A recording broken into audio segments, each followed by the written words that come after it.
Hello students, welcome to my channel study with Shiksha. आज हम पढ़ेंगे the voice of the rain की summary, जो आपकी क्लास 11th हॉर्नबिल बुक की पोम है। स्टार्ट करते हैं। The voice of the rain summary. In the poem the poet asked the soft falling shower, who are you? To which she replies the that she is poem of earth. कि इसमें क्या पूछ रहा है कि जो पोइट है वो किससे पूछता है? रेन से पूछता है। In the poem, the poet asked the soft falling shower. Soft falling shower मतलब छोटी छोटी बारिश की बूंदों से पूछता है, Who are you? तुम कौन हो? To which she replies that she is the poem of the earth. तो वो क्या करती है? रिप्लाई करती है। कौन? बारिश की बूंदें रिप्लाई करती है कि मैं क्या हूँ? पोएम ऑफ अर्थ हूँ। It is a strange thing. ये क्या थी? स्ट्रेंज थिंग थी that rain reply to the poet. कि ऐसा हो सकता है कि कोई बारिश की बूंद रिप्लाई करे। तो ये क्या थी? स्ट्रेंज, अजीब चीज थी। The rain told the poet that she can not be touched. उसे कोई टच नहीं कर सकता। And she rises in the form of water vapour. वो किसकी फॉर्म में उठती है? वाटर वेपर की फॉर्म में। जैसे पानी भाप बन के उठ जाता है, वही कह रही है। उसे कोई टच नहीं कर सकता। वो कैसे उठती है? राइजेस मतलब उठती है किस फॉर्म में? वाटर वेपर की फॉर्म में। In the sky. कहाँ पे? स्काई में। From the land and the bottomless sea. कहाँ से? लैंड से और सी से, क्योंकि सूरज पानी कहाँ से खींचता है? जो धरती पर पानी इकट्ठा हो जाता है, या फिर नदी या फिर तालाबों में से। It changes it shapes. वो अपनी शेप चेंज कर लेती है। येट फिर भी इट रिमेन्स द सेम। लेकिन वो फिर भी होता तो पानी ही है, चाहे वो किसी भी फॉर्म में हो। The vapour change into clouds. Water vapours किस में चेंज हो जाते हैं? क्लाउड्स में, ड्यू टू कंडेंसेशन। आपने साइंस में पढ़ा होगा वाटर साइकिल, उसमें ही कंडेंसेशन, इवेपोरेशन, ये सब होता है। अभी मैं आपको दिखाऊंगी, तो एक बार इसको हिंदी में इसका मतलब समझते हैं। कि जो पोइट है एक रेन की बूंद से, यानी बारिश की बूंद से पूछता है, हु आर यू? तुम कौन हो? तो स्ट्रेंजली जो वाटर वे वो बारिश की बूंद है, रिप्लाई करती है कि मैं क्या हूँ? पोएम ऑफ द अर्थ हूँ। ठीक है। वो क्या थी? वो स्ट्रेंज थिंग थी, क्योंकि कोई भी रेन रिप्लाई नहीं कर सकती। पोइट के लिए वो क्या था? बहुत स्ट्रेंज था। वो रेन उसे बताती है कि मुझे कोई टच नहीं कर सकता, मैं वाटर वेपर की फॉर्म में उठती हूँ, लैंड से और सी से, यानी जमीन पर से और तालाब नदियों में से। मैं अपनी शेप चेंज कर लेती हूँ, लेकिन मैं हूं तो फिर भी वही पानी ही। जो वाटर वेपर है वो किस में चेंज हो जाते हैं? क्लाउड्स में। किसकी फॉर्म में? कंडेंसेशन की वजह से।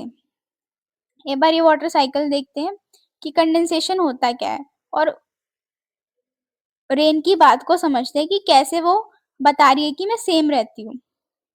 यहाँ देखो, कलेक्शन होती है पहले पानी की नदियों में से, जैसे उसने बताया, बॉटमलेस सी और लैंड पे से। फिर वो क्या होता है? वाटर वेपर बन जाते हैं।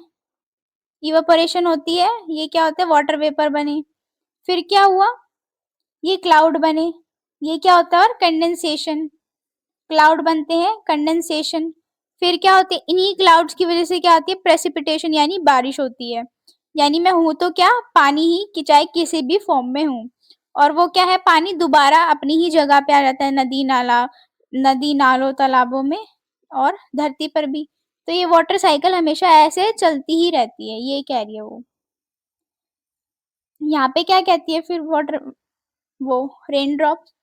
It falls back on the surface of the earth to provide water to the drought-prone areas and to beautify and purify the earth.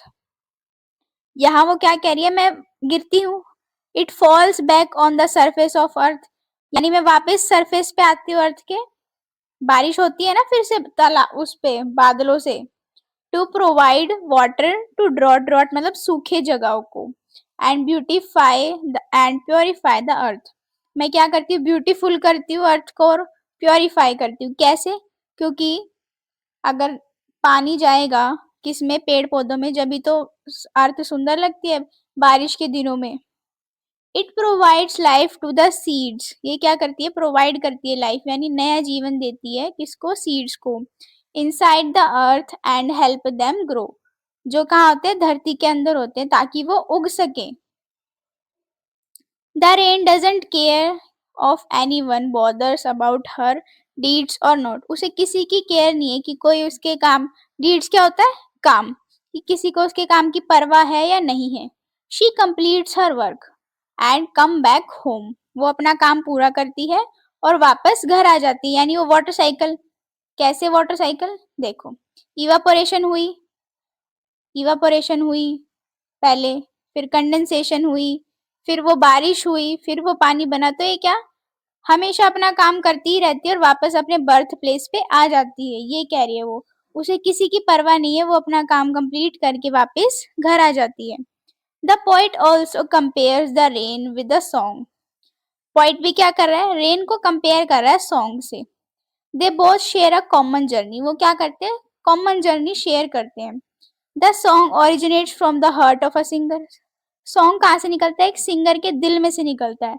Travel across to fulfil the aim and comes back, वो क्या करता है? दुनिया को खुशियां पहुंचाता है, किसी को सॉन्ग अच्छा लगता है, किसी को नहीं लगता, और वापस अपने घर आ जाता है। With due love for the singer, किसके लिए? सिंगर यानी कौन है? जो उसका ओरिजिनेटर है, उसके लिए लव लेके बहुत सारा वापस आता है। तो यहाँ पे कंपेयर किया गया है किसको? रेन को और उसको सॉन्ग को, कि दोनों क्या करते हैं? खुशियां फैलाते हैं और वापस अपने जर्नी कंप्लीट करके अपने होम में आ जाते हैं, यानी अपने घर पे आ जाते हैं। ये थी हमारी the voice of the rain की समरी। आई होप आपको ये समझ आई होगी। वीडियो अच्छी लगी तो लाइक करें, शेयर करें, कमेंट करें। Thank you for watching.